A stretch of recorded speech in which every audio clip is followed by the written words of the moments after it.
결혼식을 올린 뒤 제 아내가 흔적도 없이 사라졌습니다.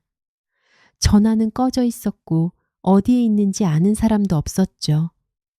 저는 무슨 사고라도 당한 줄 알고 아내를 찾기 위해 미친 듯이 뛰어다녔습니다.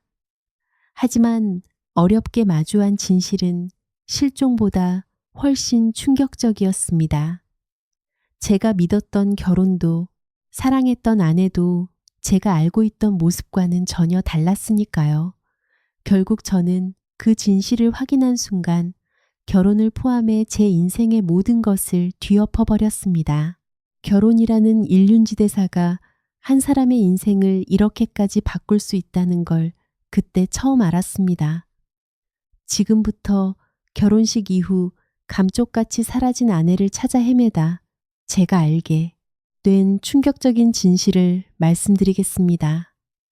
먼저 제 배경부터 설명해 보자면 사실 전 꽤나 부유한 집안에서 자랐습니다. 부모님 두 분 다 일을 하셨다 보니 저희 집에는 제가 태어날 때부터 가정부 아주머니가 오셨어요.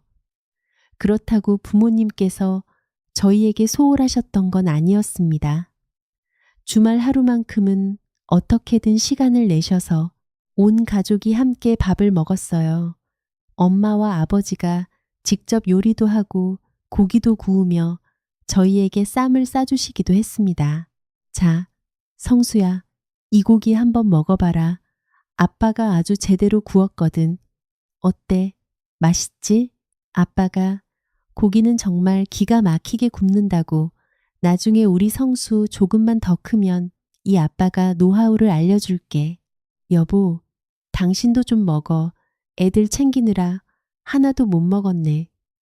자, 내가 쌈 쌌으니까 이거 먹어. 그 당시 방영되던 텔레비전 드라마를 보면 부잣집 부모들은 서로 대면대면하고 사이도 좋지 않게 나오곤 했는데 저희 부모님은 정말 사이가 좋으셨고 가족을 위해 최선을 다하셨습니다. 그런 부모님의 노력 덕분에 저와 여동생은 삐뚤어지지 않고 잘 클 수 있었고요. 가족은 아니지만 누구보다 가족처럼 저희를 따뜻하게 대해준 아주머니와 자신의 자리에서 할 수 있는 만큼 최선을 다하신 부모님까지 주변에 이런 따뜻한 사람들이 있었기에 제 유년 시절이 더욱 행복하고 좋았던 것 같습니다. 그렇지만 이런 행복이 그다지 오래가지는 않았던 것 같아요. 대학을 졸업한 뒤 전 직장 생활을 시작했고 집에서 독립해 따로 나와 살게 됐습니다. 저도 부모님처럼 열심히 일한다면 사회에서 인정받고 잘 살 수 있을 거라고 생각했죠. 그렇지만 제 예상은 제대로 빗나가고 말았습니다. 처음에는 정말 열심히 일하니 주변에서 인정도 해주고 승진도 빠르게 할 수 있었어요. 그런데 3대 중반에 이직한 회사에서 문제가 생기고 말았습니다. 사람들과는 별다른 갈등이 없었는데 문제가 됐던 건 바로 부장이었어요. 유독 저에게만 트집을 잡기 시작한 겁니다. 한 번은 제가 올린 보고서를 받아 표지만 훑어보더니 제 눈앞에 그 자료를 그대로 던져버린 적도 있었네요. 성수 씨, 아니 일 한두 번 해요? 이게 도대체 뭐예요 이게? 내가 딱 한눈에 내용을 알 수 있게 정리해서 가져오라고 했지. 누가 이따위 식으로 해오라고 했어요? 부장님, 죄송하지만 지난번에 좋다고 하신 보고서 형식으로 작성한 건데 어느 부분이 마음에 안 드시는지 말씀해 주시면. 뭐요? 하루 이틀 보고서 쓰는 것도 아니고 내가 아직까지 어디가 잘못됐는지 일일이 지적까지 해줘야 돼요. 당장 가서 다시 써와요. 그렇게 전 보고서를 다시 작성해 갔지만 부장은 별다른 이유도 설명하지 않고 아무런 피드백도 없이 계속 그 보고서를 반려해버리더군요. 도대체 왜 저러는지 이유를 알 수가 없었답니다. 직속 상사라 외면하며 지낼 수도 없고 어떻게든 잘 지내려고 해야 하는데 이유조차 말해주지 않으니 그저 답답할 따름이었죠. 그래도 제가 버티다 보면 점점 좋아지겠거니 생각하며 꾹 참고 있었습니다. 그런데 얼마 지나지 않아 전 공개적으로 망신을 당하는 사건을 겪게 됐습니다. 그날은 회식 자리였는데 일부러 부장 옆자리를 피해 멀리 앉았더니 회식 도중 부장이 저를 부르더라고요. 어이, 성수 씨, 이리 좀 와봐요. 얼른요. 아, 네, 잠시만요. 술이 얼큰하게 취해 눈이 다 풀린 부장은 제가 다가가자 제 어깨에 손을 탁 올리더니 다른 사람들을 향해 비꼬며 얘기하기 시작했습니다. 그때서야 전 이 부장이 왜 저에게 그렇게 구는지 이유를 알 수 있었네요. 자, 여기 성수 씨 잘 봐둬요. 우리 성수 씨가 사장님만 보이면 아주 그냥 사바사바를 잘하더라고. 내가 그걸 보고 깜짝 놀랐다니까. 자, 성수 씨, 어디 한번 그때 한 거 해봐요. 그때 왜 있잖아. 회사 창립 기념일 때 사장님이 성수 씨한테 뭐라고 그랬잖아. 아, 그게 지난번에 사장님께서 성과 보고를 잘했다고 칭찬해 주셔서 그저 감사드린 것 뿐입니다. 아유, 그래. 그때 어찌나 사장님께 사바사바를 잘하던지 그거 다 성수 씨가 한 것도 아니잖아. 그런데 성수 씨가 아주 그냥 공을 다 가로챘다니까. 알고 보니 부장은 회사 성과 발표 당시 사장님께 저만 칭찬을 받았다는 사실을 굉장히 안이 꼽게 봤던 거죠. 사실 부장은 능력이 출중한 사람도 아니었고 부하 직원들을 잘 만난 덕분에 그 자리에 올라간 사람이었는데 자신의 능력을 되돌아볼 생각은 하지 않고 남을 시기하며 괴롭히는 사람이었더라고요. 결국 그날의 사건 이후 전 점점 더 부장에게 시달리기 시작했고 회식 자리에서 부장이 그렇게 얘기한 뒤로는 같은 팀원들도 슬슬 저를 피하더라고요. 결국 전 2년 동안 다닌 회사를 그만두게 됐습니다. 일은 아무리 힘들어도 참을 수 있었지만 사람 때문에 힘든 건 버틸 수가 없더라고요. 사직서를 내던 날에도 부장은 힐끗 사직서만 쳐다볼 뿐 저를 붙잡지도 않았고요. 전 그런 부장의 모습을 보며 다시는 이런 곳에서 일하지 않겠다고 생각했습니다. 그로부터 몇 달 후 전 다른 회사에 다시 다니게 되었어요. 이전 직장에서 워낙 사람에게 시달리다 보니 잔뜩 긴장한 채로 첫 출근을 하게 됐죠. 천만다행으로 그곳에는 좋은 사람들이 많았고 저도 제 경력을 인정받아 좋은 조건으로 일하게 됐습니다. 그리고 제가 일을 시작한 지 몇 년 뒤 신입사원이 한 명 들어오게 되었어요. 저보다 3살 어렸던 그 신입사원은 첫인상이 굉장히 차가운 여자였습니다. 몇 달 동안 오가며 말을 걸어도 늘 단답으로만 대답했고 저를 어려워하는 게 눈에 보였죠. 그러던 어느 날 그 여직원과 친해지게 된 사건이 하나 생겼습니다. 외근을 마치고 회사로 들어오는데 그 여직원이 컴퓨터 앞에서 허둥지둥하며 당황하고 있는 겁니다. 뭔가 급한 일인 것 같았지만 다른 직원들은 모두 외근을 나가 자리를 비운 상태라 어떻게 해야 할지 몰라 난감해하는 모습이 보이더라고요. 그걸 본 전 슬쩍 여직원에게 다가가 도움을 줬습니다. 아무래도 신입이다 보니 사내 프로그램과 시스템에 익숙하지 않아 잘못 누른 것이 문제가 됐던 모양이더군요. 그러자 그때 처음으로 그 여직원이 제게 멋쩍은 듯 웃으며 얘기했습니다. 아, 감사합니다. 제가 아직 이걸 잘 몰라서요. 그럴 수 있죠. 궁금한 게 있으면 언제든 물어보세요. 사실 저도 이 회사에 들어온 지 얼마 안 돼서 잘 모르거든요. 서로 돕자고요.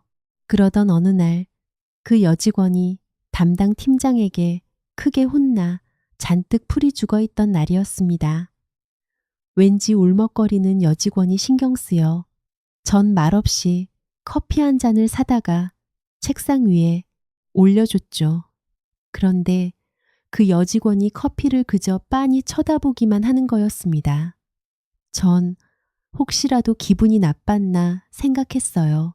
그런데 퇴근할 때쯤 그 여직원이 제게 말을 걸었습니다. 할 말이 있다며 퇴근을 같이 하자는 거였죠. 저도 몰랐는데 알고 보니 퇴근길이 겹쳤던 겁니다. 그렇게 지하철역까지 함께 걸어가며 이야기를 나누는데 정말 깜짝 놀랄 만한 얘기를 듣게 됐습니다. 그 여직원도 직장 내 괴롭힘 때문에 이전 직장을 그만뒀다는 거였죠. 저 죄송해요. 실은 제가 전 직장에서 당한 게 너무 많아서 직원들과 별로 친해지고 싶지 않아 일부러 벽을 뒀던 것 같아요. 그런데 지켜보니까 팀장님은 좀 다른 분 같아서요. 오늘 커피 감사했습니다. 많이 위로됐어요. 이 말 꼭 드리고 싶었어요. 아, 그러셨구나. 실은 저도 전 직장에서 부장이 너무 힘들게 해서 그만뒀거든요. 그런데 이제 그런 사람 때문에 너무 신경 쓰지 말아요. 제가 보기에는 앞으로 더 잘할 것 같은데요. 제 말에 그 여직원은 갑자기 펑펑 눈물을 흘렸습니다. 그러면서 자신이 얼마나 힘들었고 외로웠는지를 술술 이야기하는데 그 모습이 어찌나 안쓰럽던지요. 그때 이후로 그 여직원과 전 종종 이야기를 나누게 됐습니다. 그 여직원은 회사 생활에 잘 적응하지 못했고 그때마다 전 옆에서 응원도 해주고 은근슬쩍 도움도 줬습니다. 처음에는 그렇게 차갑던 여직원도 그런 저에게 조금씩 마음을 열더니 어느 날부터는 제게 참 다정하고 따뜻하게 대해주더라고요. 이 여직원이 웃는 모습이 이렇게나 예뻤구나. 그때 처음 알게 됐네요. 그러다 보니 저도 그 여직원에게 점점 더 관심을 갖게 됐고 어느 순간부터 좋은 감정이 싹 트더군요. 사실 그 여직원도 저와 비슷한 마음일 것 같아 전 고백을 했습니다. 그런데 제가 고백하자 그 여직원이 한참 고민하는 거 있죠? 아, 그게요, 팀장님. 저 생각 좀 해봐도 될까요? 네? 아니, 제인 씨 부담을 주려던 건 아니었는데 미안해요. 아니에요. 그보다 제가 팀장님에 비해 부족한 게 너무 많은 것 같아서요.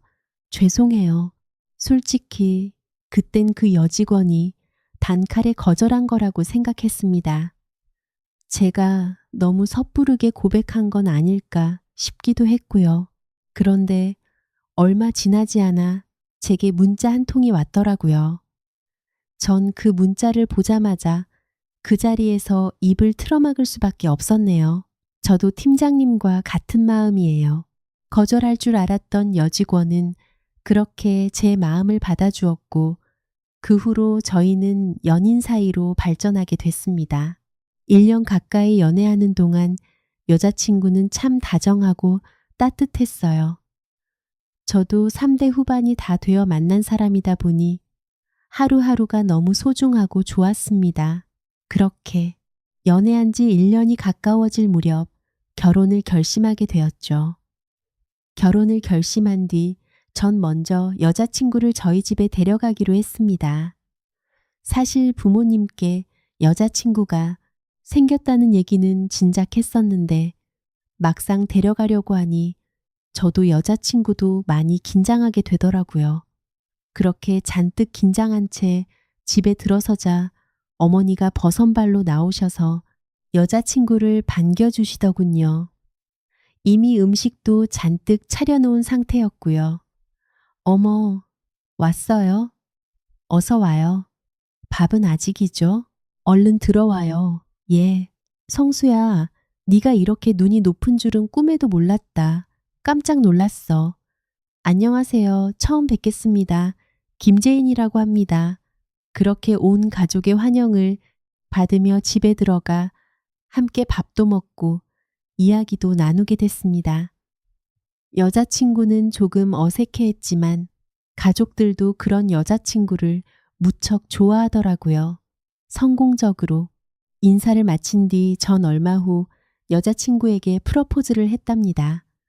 저나 여자친구나 결혼할 나이였으니 자연스럽게 결혼식을 올릴 수 있을 거라고 생각했죠. 그런데 여자친구는 제가 프러포즈했을 때도 바로 받아주지 않았습니다. 한참 동안 아무 말도 하지 않더라고요. 전 그 침묵이 꽤 길게 느껴졌어요. 그러다 여자친구가 머뭇거리며 꺼낸 말은 전혀 예상하지 못한 것이었습니다. 정말 나랑 결혼해도 괜찮겠어? 우리 아직 1년밖에 만나지 않았잖아. 정말 나하고 결혼해도 괜찮은 거야? 내가 정말 부족한 사람일 수도 있는데? 당연하지. 그런 말이 어디 있어. 내가 당신에 대해 모르는 게 뭐가 있다고 그래. 우리 집에서도 제인 너를 얼마나 좋아하는데 아무것도 걱정하지 마. 우리 집에선 진작에 다 허락하셨어. 나랑 결혼하는 거다? 나랑 결혼하기 싫어서 그래? 아니, 그런 건 아닌데. 그럼 괜찮다는 거지? 난 결혼한다면 꼭 제인 너랑 하고 싶어. 내가 결혼 준비를 하나부터 열까지 다 할 수 있으니까 넌 몸만 와. 그렇게 결혼이 결정된 뒤 저희는 결혼 준비를 시작했습니다. 저희 집은 역시나 축제 분위기였어요. 아버지께서는 신혼집을 직접 알아봐 주셨고 어머니께서는 혼수는 걱정하지 말라며 모든 결혼 준비에 적극적으로 도움을 주시겠다고 설레는 목소리로 말씀하셨답니다.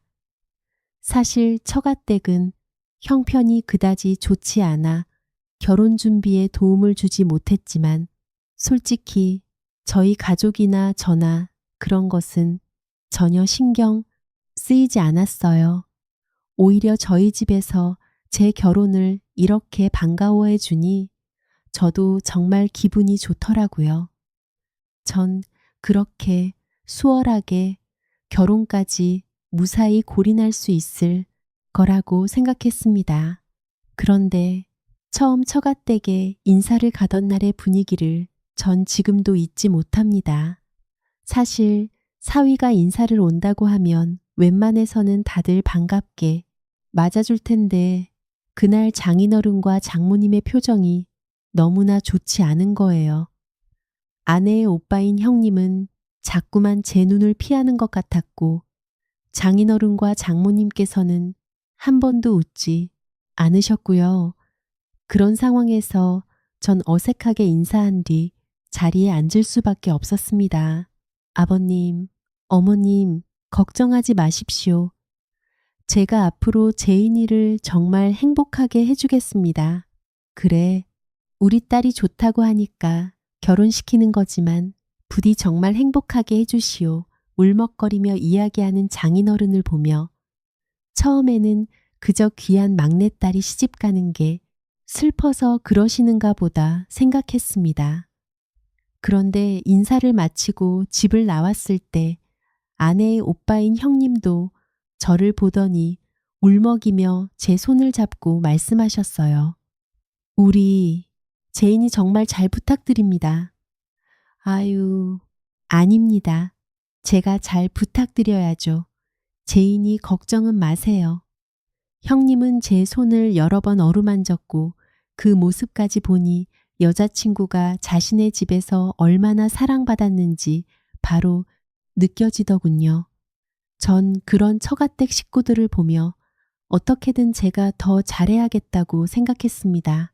그렇게 열심히 결혼을 준비했고 마침내 대망의 결혼식 날이 밝았어요.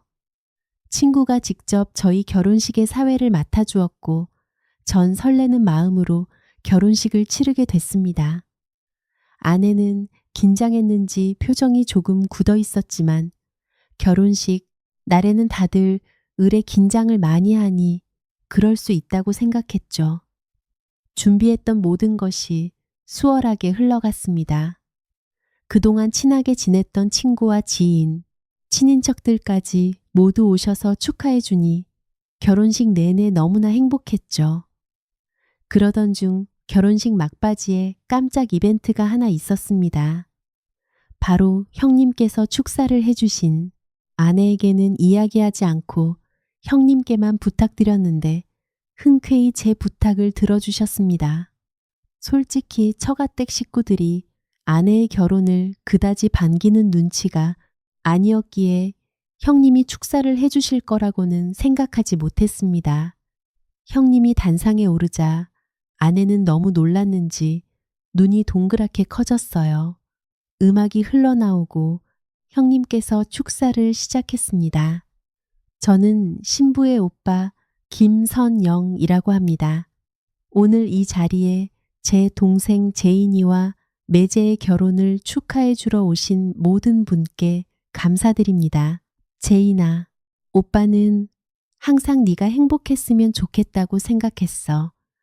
오늘 네가 이렇게 웃고 있는 걸 보니 오빠는 그것만으로도 충분하다고 생각해. 진심이야.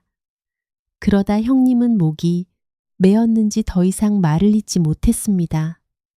그런 형님을 보며 결국 아내도 눈물을 터뜨리더군요. 그런데 아내는 단순히 눈물을 흘리는 정도가 아니라 정말 오열하며 펑펑 울었습니다. 그러자 하객석에서도 웅성거리는 소리가 들려왔죠. 어머, 오빠랑 저렇게 우애가 깊었어? 남매가 아주 오열하네. 그러게 말이야. 친정오빠가 축사하면서 눈물까지 흘리다니 정말 친했나 봐. 하객들이 웅성거리자 사회를 맡은 제 친구가 분위기를 살려보려고 끼어들었습니다. 아유, 신부님, 그 예쁜 얼굴에 화장이 다 번지겠어요. 신부님은 화장 고치러 대기실에 한번 가셔야겠는데요. 그러자 하객들이 빵 터지며 웃었고 분위기가 조금 풀렸습니다. 저도 따라 웃었어요. 그때까지만 해도 전 그저 남매 사이가 유난히 좋아서 그런 줄만 알았습니다.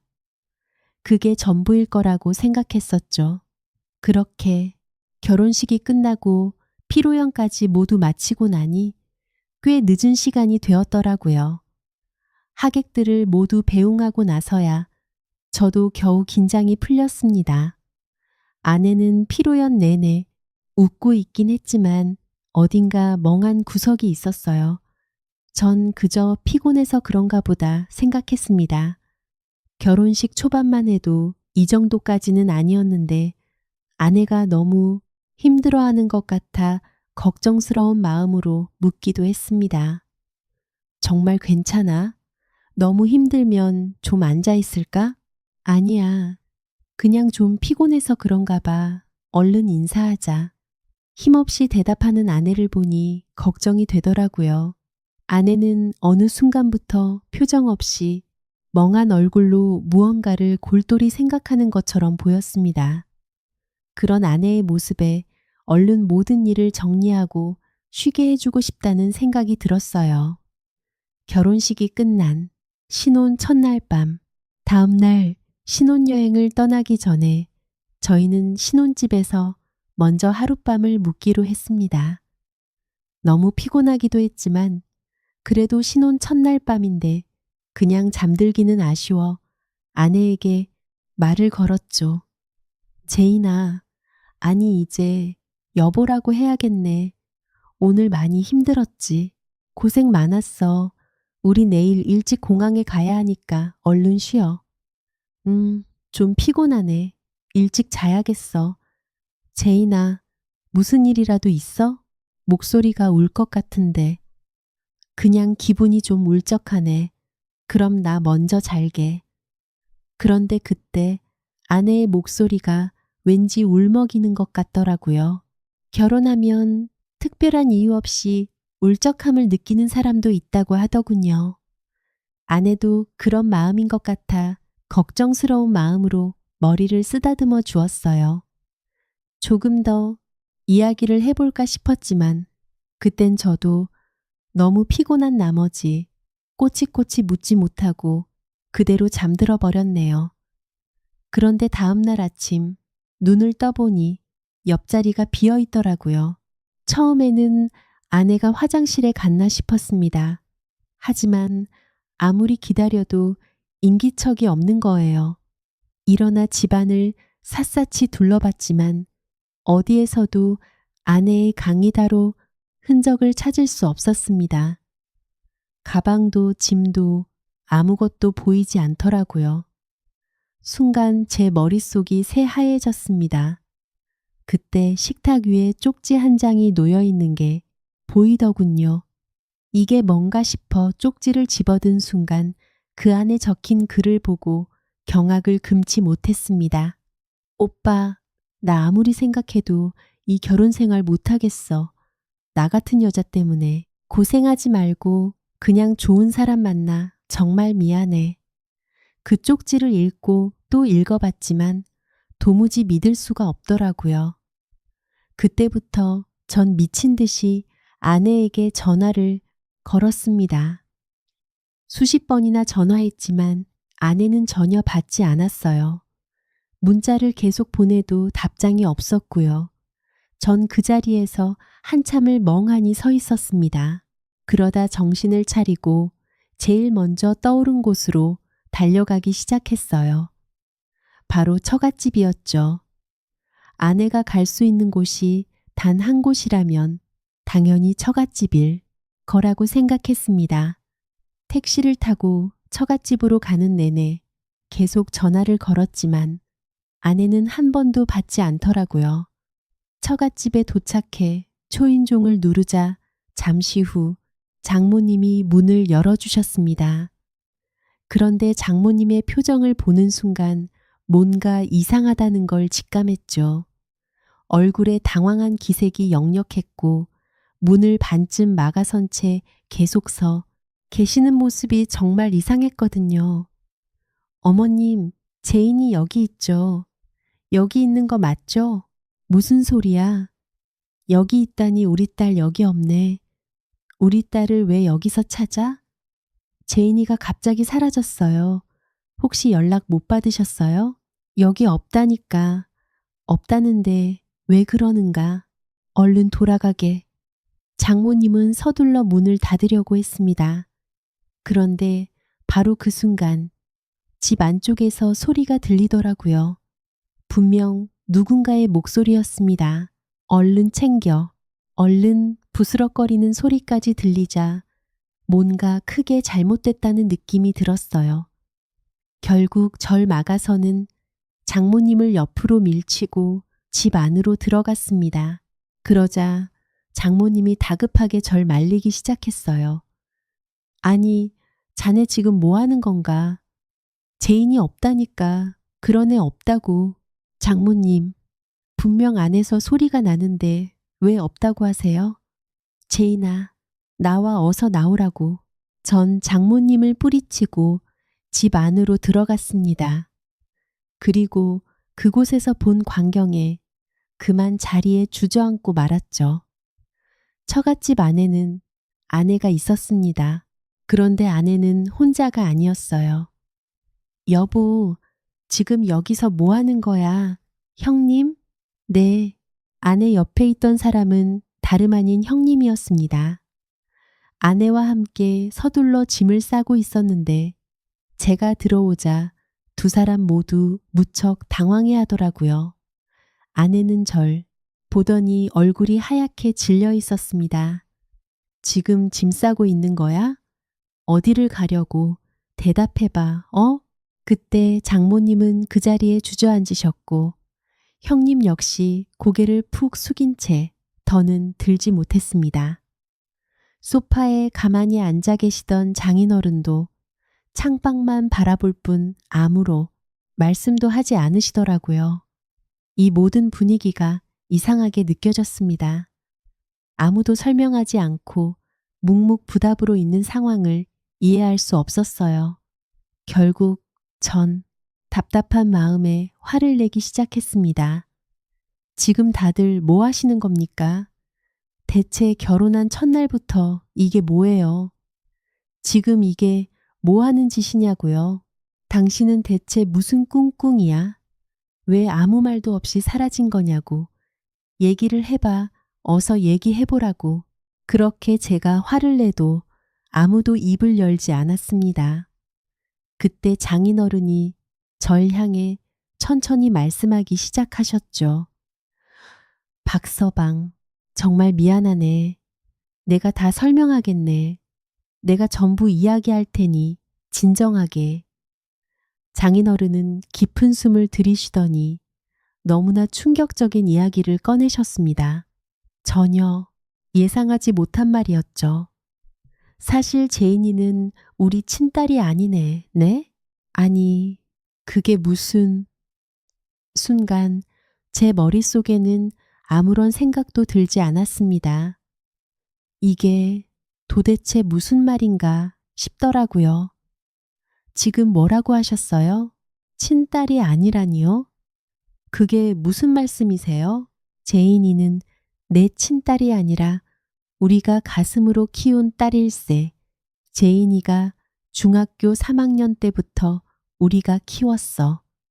그러면 왜 지금까지 그 이야기를 저한테 한마디도 하지 않으셨던 거예요? 미안하네. 자네한테 정말 미안해. 진작 이야기했어야 했는데 우리에게는 친딸이나 다름없었기 때문이네. 그리고 거기에는 사정이 있었어. 그러더니 장인어른께서는 오래된 이야기를 꺼내기 시작했습니다. 나한테는 이 세상에서 형제보다 더 가까운 친구가 한 명 있었다네.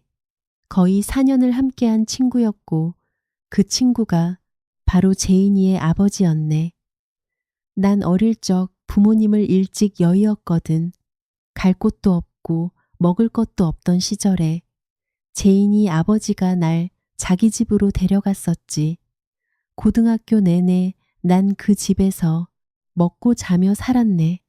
그 친구가 없었다면 나는 아무것도 하지 못하고 이 세상을 어떻게 살아야 했을지도 몰랐을 거야. 그 친구는 내 생명의 은인이었고 형제이자 가족이었네. 그런데 제인이 친어머니가 이혼한 후 연락을 끊어버렸어. 아예 소식도 들리지 않았고 그 친구 혼자 제인이를 키웠는데 결국 병으로 세상을 떠나고 말았지. 그때가 제인이가 중학교 3학년 때였네. 장인어른은 친구 생각이 나는지 눈에 눈물이 가득 고이기 시작했습니다. 그러더니 겨우 감정을 추스르며 이야기를 이어가셨어요. 그 친구가 떠나면서 제인이를 부탁했어. 내가 그 친구의 부탁을 어떻게 들어주지 않을 수 있었겠는가? 어떻게 그냥 지나칠 수 있었겠냐고. 내 목숨보다 소중한 친구가 남긴 핏줄인데 말일세. 그래서 우리가 데리고 온 거네. 호적에 올리지는 않았어. 어차피 제인이도 곧 성인이 될 나이였으니까. 그렇지만 우린 정말 친딸처럼 생각하며 키웠네. 전 장인어른의 말씀을 들으며 아무 말도 하지 못했습니다. 하지만 그것만으로 아내가 도망갈 이유가 된다고는 생각되지 않았어요. 게다가 온 가족이 나서서 아내의 도망을 돕고 있었다는 것도 이해되지 않았고요. 그럼 지금 이 상황은 뭡니까? 아내가 친딸이 아니라는 사실을 속여서 그래서 결혼을 못하겠다고 이렇게 숨은 거라고요? 지금 그 말씀을 하시는 겁니까? 그게 말이 된다고 생각하세요? 그건 말일세. 제 물음에 장인어른은 머뭇거리며 더 이상 말을 잇지 못하더라고요. 아내가 친딸이 아니라는 사실 외에도 다른 이유가 있었던 거죠. 그때까지 고개를 숙이고 있던 아내가 절 바라보며 말했습니다. 그건 내가 말할게. 내가 다 설명할게. 아내는 무언가 결심한 듯 조심스럽게 입을만 열었습니다. 그리고 아내의 입에서 나온 이야기를 듣고 전 뒤로 까무러치는 줄 알았어요. 사실 나랑 선영 오빠는 연인이었어. 뭐라고? 연인이라니? 둘이 만났다는 말이야? 아니, 어떻게 둘이 만날 수가 있어? 어떻게? 그래, 나 오빠하고 사귀었어. 내가 이 집에 들어오고 나서 나이도 2살밖에 차이가 안 나고 호적에 오른 가족도 아니었으니까. 오빠랑은 아주 오래전부터 자주 봐왔었고 우리 아빠가 돌아가신 뒤부터는 한 집에서 살면서 더 자주 보게 됐어. 어른이 된 후에는 오빠 군대 면회도 가고 그러다 보니 어느새 마음이 생긴 거야. 그게 지금 말이 된다고. 생각해? 아무리 그래도 가족이라며, 가족으로 생각했다며. 그런 제 말에 아내는 고개를 숙이고 이야기를 이어갔습니다. 사실 사춘기 때 내가 정말 방황을 많이 했어. 갑작스럽게 아빠를 잃고 나서 너무너무 힘들었거든. 솔직히 아빠가 그렇게 떠나고 나서 나도 따라가고 싶었어. 그런데 선영 오빠가 날 말려준 거야. 내가 마음을 잡고 공부할 수 있도록 오빠가 옆에서 붙잡아줬거든. 처음에는 날 받아준 엄마, 아빠한테 죄송스러워서 내 마음을 표현하지도 못했어. 가난한 살림에도 날 걷어 키우려고 그렇게 노력하셨는데 내가 마치 배신하는 것 같았거든. 그런데 내 마음을 나도 어떻게 할 수가 없더라. 들어보니 아내는 친아버지가 떠나고 의지할 곳조차 없던 상황에서 오빠였던 형님이 마음을 다잡아줬고 그렇게 서서히 자연스럽게 마음이 생겼다고 설명했습니다. 전 아내의 말을 듣고도 너무 기가 막히더라고요. 그렇게 따지면 이미 오빠인 형님과 만남을 이어가고 있는 와중에 절 만난 것이나 다름없었으니 정말 화가 났습니다. 그럼 나랑 만나면서 형님하고도 만나고 있었던 거야? 그런 거냐고 양다리를 걸쳤던 거야? 아니, 실은 오빠가 2년 전에 암 판정을 받았었어. 물론 치료를 받기는 했지만 시간이 지날수록 나도 너무 무서웠어. 오빠를 만나면서 언제까지 수발을 들어야 할지도 모르겠다는 생각이 들었고 그래서 철없이 내가 오빠한테 헤어지자고 했어. 그때 마침 당신하고 좋은 관계를 이어가고 있었고 그러다 당신이 나한테 고백한 거야. 내가 고백했을 때도 그 사람과 만나고 있었다고?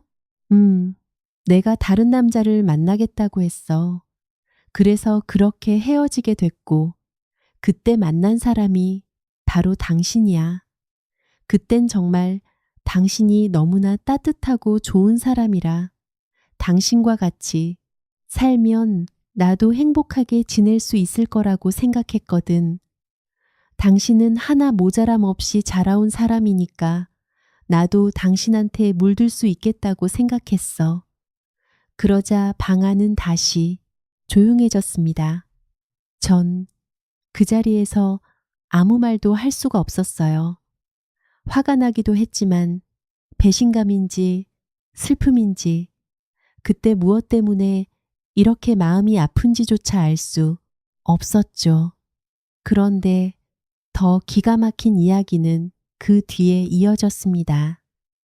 아내는 눈물을 뚝뚝 흘리며 하소연하듯 이야기하더라고요. 그런데 당신과 막상 결혼하려고 하니까 그제야 내가 정말 누구를 좋아하고 사랑하는지 알겠더라고. 이건 도저히 사람이 할 수 있는 짓이 아닌 것 같았어. 당신은 집안도 화목하고 부모님도 다 계시고 부족한 것 없이 잘 살고 있으니 모든 게 좋잖아.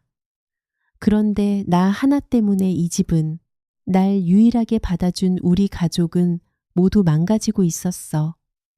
그래서 나도 더 이상 죄를 짓고 싶지 않았어. 그러자 장모님이 의아해하며 말씀하셨습니다. 제인아, 그게 무슨 소리야? 너 때문이라니. 너 때문 아니야.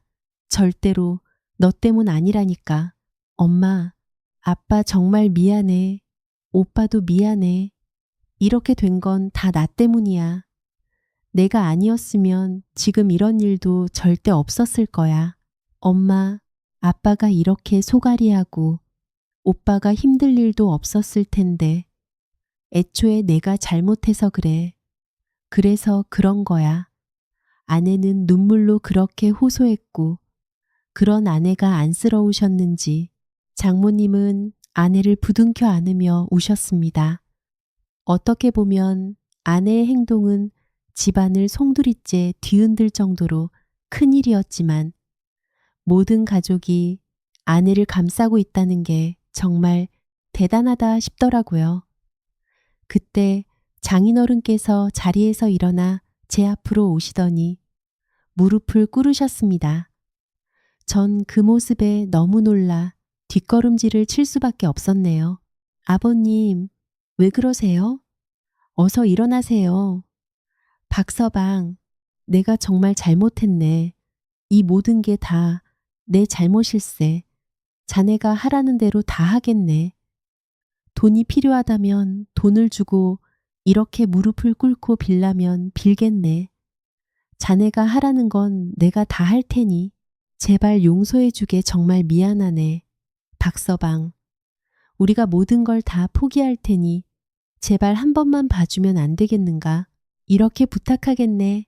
전 그 광경을 보며 다리에 힘이 풀려버렸습니다. 장인어른과 장모님 두 분 모두 제 앞에서 무릎을 꿇고 비는데 제가 어떻게 해야 할지 모르겠더라고요. 그리고 마지막으로 아내가 한 말을 듣고 전 머리를 한 대 맞은 것처럼 멍하니 서 있을 수밖에 없었습니다. 정말 미안해. 그렇지만 나 다시 못 돌아가. 난 선영 오빠를 선택할 거야. 대신 평생 당신한테 죄책감을 가지고 살게. 그런데 제발 나 선영 오빠 없으면 안 돼. 그러니까 제발 우리 그만하자. 전 너무나 혼란스러웠습니다.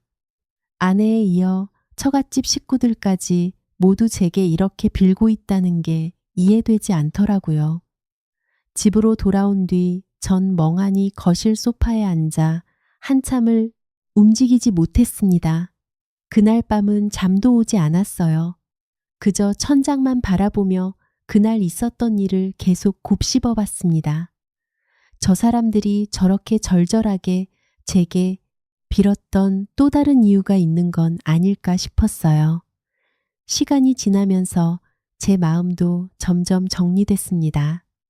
싫다는 사람을 억지로 붙잡는 것도 못할 짓이었고 억지로 잡아봤자 빈 껍데기만 남을 뿐 정작 그 사람의 마음은 제 곁에 없을 것 같더라고요. 그러던 어느 날 며칠 만에 제게 전화 한 통이 걸려왔습니다. 전화를 건 사람은 다름 아닌 형님이었어요. 저더러 만나서 할 이야기가 있다며 시간을 내달라는 연락이었죠. 약속 장소에 나가 형님을 본 전 깜짝 놀랐습니다. 불과 며칠밖에 지나지 않았는데도 형님은 전보다 훨씬 야위어 있었거든요.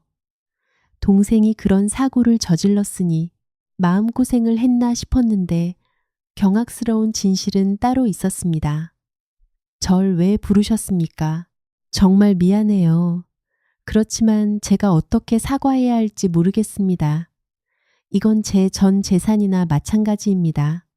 1,000만 원이에요. 지금까지 직장 생활을 하면서 모은 돈과 암 진단금으로 받은 돈입니다. 이걸로 위로가 될지는 모르겠지만 부디 받아주세요. 네? 뭐라고요? 암 진단금이라니요? 그게 무슨 말입니까? 치료받고 좋아지셨다고 한 거 아니었어요? 네, 맞습니다. 한동안은 좋아졌었죠. 2년 정도 치료를 받으며 정말 많이 호전됐어요.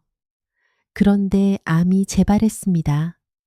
전 형님의 말에 순간 할 말을 잃고 말았습니다. 분명 건강해졌다고 했는데 언제 재발한 것인지 무슨 말을 어떻게 꺼내야 할지도 모르겠더라고요.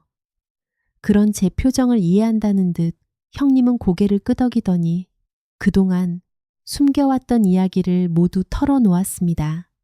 실은 제인이는 자신 때문에 모든 일이 벌어졌다는 죄책감에 모든 걸 정리하려고 그렇게 도망간 겁니다. 얼마 전 검진을 받다가 암이 재발했다는 사실을 알게 됐어요. 사실 제인이가 결혼한다고 했을 때 저한테 미안한 마음을 가지고 있었거든요. 그런 제인이의 마음을 조금이라도 덜어주기 위해 결혼식 날 그 사실을 알렸는데 제인이가 이렇게 선택할 줄은 꿈에도 몰랐습니다. 정말 미안해요. 뭐라고요? 제인이가 결혼하던 날 제가 문자를 보냈습니다. 나 같은 놈은 신경 쓰지 말고 건강한 사람과 앞으로 행복하게 살라고 죄책감 같은 건 모두 털어버리라고 보낸 거였는데 정말 미안합니다. 그렇지만 이 모든 게 제인이 때문은 아닙니다. 전 정말 제인이가 행복하기를 바랐어요. 그래서 놓아준 거였고요. 이렇게 된 건 정말 미안하게 생각합니다. 그러면서 형님은 계속 제게 돈 봉투를 쥐어주려고 했습니다. 끝끝내 제 손에 봉투를 쥐어주는 모습을 보며 수만 가지 생각이 머릿속을 스쳐 지나가더군요. 그러다 결국 제게 남은 생각은 단 하나였습니다. 전 그 봉투를 받아 다시 형님에게 쥐어줬습니다. 저 이거 받지 않겠습니다. 제가 이 돈을 받으면 뭐가 되겠어요? 뭐가 달라지겠냐고요. 그러니 받지 않겠습니다. 하지만 형님은 더 이상 말을 잇지 못하더라고요. 저는 그런 형님을 보며 이야기했습니다. 형님, 이젠 다 소용없는 일이라고 생각해요. 그러니 이 돈도 제가 받을 수가 없고요. 저에게 조금이라도 미안한 마음을 갖고 있다면 꼭 이겨내세요. 어떻게든 버티셔서 제인이를 꼭 행복하게 해주세요. 그냥 이대로 포기하시면 그때는 제가 용서하지 못할 것 같습니다. 그런 제 말에 형님은 아무 말 없이 눈물만 흘렸습니다. 전 그런 형님을 뒤로 하고 자리에서 일어섰죠. 더 이상 그곳에 있을 수가 없었거든요. 밖으로 나오는 내내 다리가 후들거리고 온몸이 덜덜 떨렸지만 도저히 멈춰설 수가 없더라고요. 아무 생각도 하지 않고 앞만 바라보며 한참을 걸었던 것 같습니다. 머릿속이 텅 빈 것 같으면서도 너무 많은 생각으로 꽉 차 혼란스럽기도 했어요. 그저 하염없이 걷다 보면 그래도 무언가 정리되지 않을까 싶어 한참을 걸었답니다. 집에 돌아온 전 다시 냉정하게 생각을 정리했어요. 이미 그날의 이후 어느 정도 마음의 준비는 하고 있었거든요. 결혼까지 한 뒤 곧바로 도망쳤다면 제가 무슨 짓을 하더라도 아내의 마음은 돌아오지 않을 거라는 사실을 말입니다. 처가 식구들의 진심을 모두 들었기에 오로지 그 사람들을 미워할 수도 없었습니다. 힘들고 어려운 환경 속에서도 가장 친한 친구의 자식을 거두어 키운 장인어른과 장모님, 방황하던 아이를 진심으로 보살피고 마음을 다잡아준 형님, 그리고 자신의 잘못을 뉘우치며 잘못된 상황을 바로잡으려 했던 아내까지 그 사람들에게 무조건 잘못했다고 따질 수만은 없겠더라고요. 그렇게 결국 전 아내를 놓아주기로 했습니다. 나중에 이 사실을 알게 된 저희 집안은 처음엔 난리가 났습니다. 어머니는 절대로 가만히 있지 않겠다며 화를 내셨고 아버지 역시 단단히 화가 나셨고요. 제 여동생도 어떻게 제인이가 그럴 수 있느냐며 울분을 토해냈죠. 하지만 전 그런 부모님의 마음도 달래드렸습니다. 상수야, 넌 가만히 있어. 네가 잘못한 건 하나도 없는데 잘못한 사람들이 책임을 져야지. 엄마는 이거 절대로 가만두지 못해. 엄마, 다 제가 감당할 일이에요. 앞으로 제가 풀어나가야 할 일이기도 하고요. 그러니까 그냥 놔두세요. 네가 뭘 감당해? 네 잘못이 뭐가 있다고 감당을 해? 절대 안 돼. 엄마가 어떻게 해서든 그 사람들도 벌받게 만들 거야. 괜찮아요. 저 정말 괜찮다고요. 이미 벌어진 일은 어쩔 수도 없고 더는 다시 되짚고 싶지 않아요. 그런 제 말에 어머니는 결국 눈물까지 보이며 속상해 하셨답니다. 그 모습을 보니 저 역시 죄송하다는 말밖에는 나오지 않더라고요. 아무리 제가 감당해야 할 일이라고 해도 부모님께 이런 상처를 드린다는 것이 너무나 죄송스러웠거든요.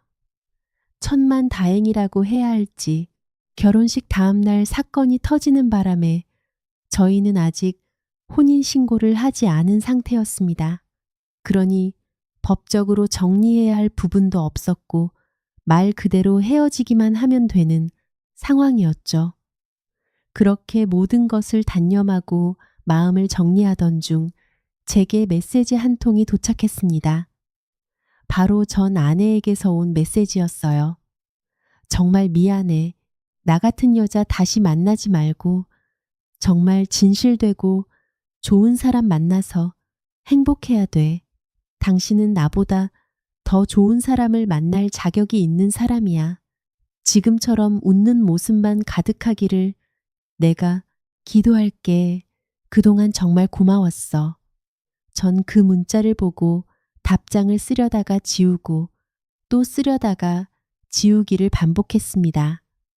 결국 아무런 답장도 보내지 못했네요. 어떤 심정으로 제게 이런 문자를 보냈는지 짐작이 됐기에 더욱 답장을 할 수가 없겠더라고요. 그 후로 전 아내에게서는 더 이상 연락이 오지 않았습니다. 처가 식구들과 형님도 얼마 지나지 않아 지방으로 이사를 갔다고 했는데 그렇게 멀리 떠난 이후로는 아무런 소식도 들려오지 않고 있네요. 그로부터 1년이라는 시간이 흘렀습니다. 사실 전 지금도 가끔 그 사람들을 생각합니다. 형님이 아직 살아 계시는지, 투병 중이신지, 아니면 병을 잘 이겨내셨는지는 모르겠네요.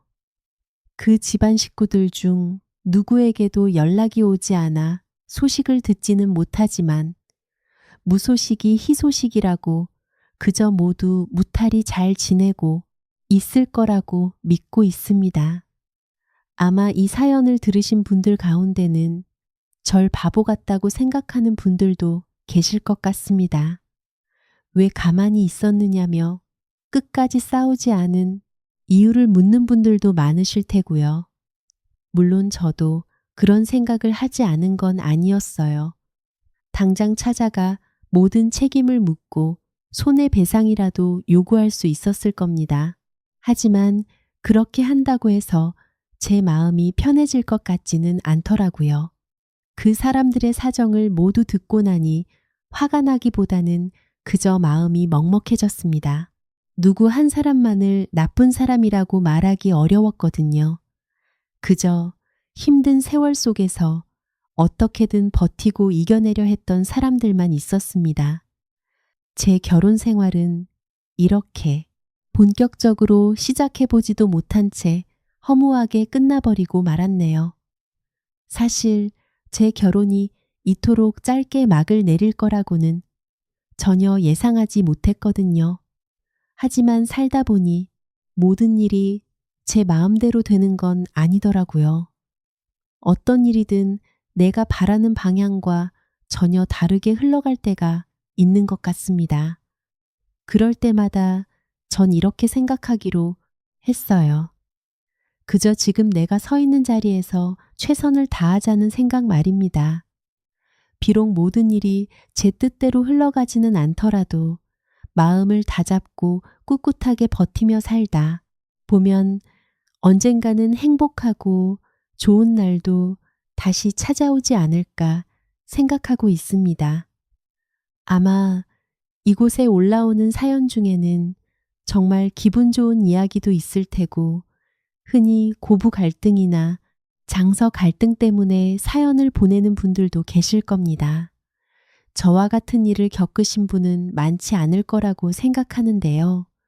이번 일을 겪으며 흘러가는 물은 붙잡을 수 없다는 말이 맞다는 걸 알게 됐습니다. 이미 흘러가기로 한 물을 억지로 붙잡아 가두면 결국 고이고 썩어버리듯 흘러갈 것은 흘러가도록 두는 것도 삶에서 필요한 선택이 아닐까 생각합니다. 전 그 후로 열심히 일하며 제 삶을 잘 살아가고 있습니다. 혹시 이 사연을 들으며 비슷한 아픔을 품고 계신 분이 있다면 그분의 어깨를 조용히 토닥여 드리고 싶네요. 모든 일이 내 마음대로 되지 않는다고 해서 그것이 반드시 자신의 잘못은 아니라는 말씀을 꼭 드리고 싶습니다. 언젠가는 제게도 진정으로 행복한 날이 찾아올 거라고 생각해요.